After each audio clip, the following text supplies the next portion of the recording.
Havia. Gosto muito de ti.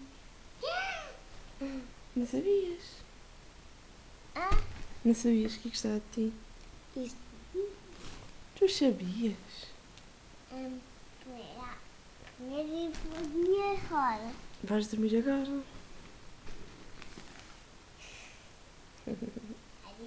Primeiro.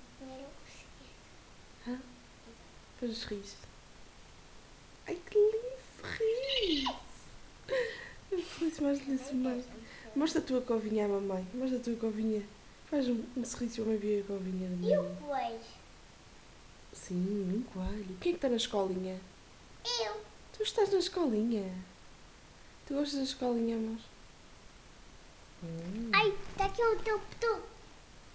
O meu cobertor? Vês. É cor rosa. Olha tudo cor rosa. É. Qual é a tua cor preferida? Azul. Azul. Estás a perder a minha princesa. É azul. Podes perder a cor rosa. Vai para pé de cor rosa. Então a gente tem que trocar isso. Assim? Sim. Pronto. Então é sobre isso a cor de rosa, amor. Sim. Tu estás muito bem disposta.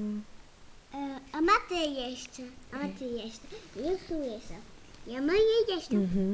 Conta à mami o que é que tu fazes na escola, linda. Conta à mami. Eu estava a brincar. Sim, estavas a brincar? E a comer. E a comer, depois da escola. Comi tudo. Comi tudo. É grande. É muito bom. É muito bom. Sim. Mas eu estava a chorar. Eu não quero chorar. Não queres chorar? Não. Porquê? Ficas triste. Sim. Eu queria ser Diz já, mãe, e já sei que tu tens um namorado, como é que ele se chama? João. É o João. O João vai para a escola. O João vai para o João vai para a mãe. E tu tonta com a minha boca. Estás tonta com a tua boca. Tô. Tu tens uma boca linda. O João vai para a minha escola. O João vai para a tua escola. Vai, é o meu namorado agora. É o teu namorado agora. Sim. Muito bem. Depois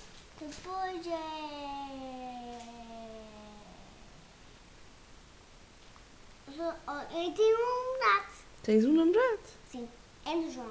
A gente já sabe. A Mata tem o Pedro. É o Pedro. A Mata tem o Pedro. Uhum. Eu tenho o João. Muito bem. Au. Que estranho. Água em misto. Não gosto nisto. Au. Oh, Jesus. Uma coisa assim senta.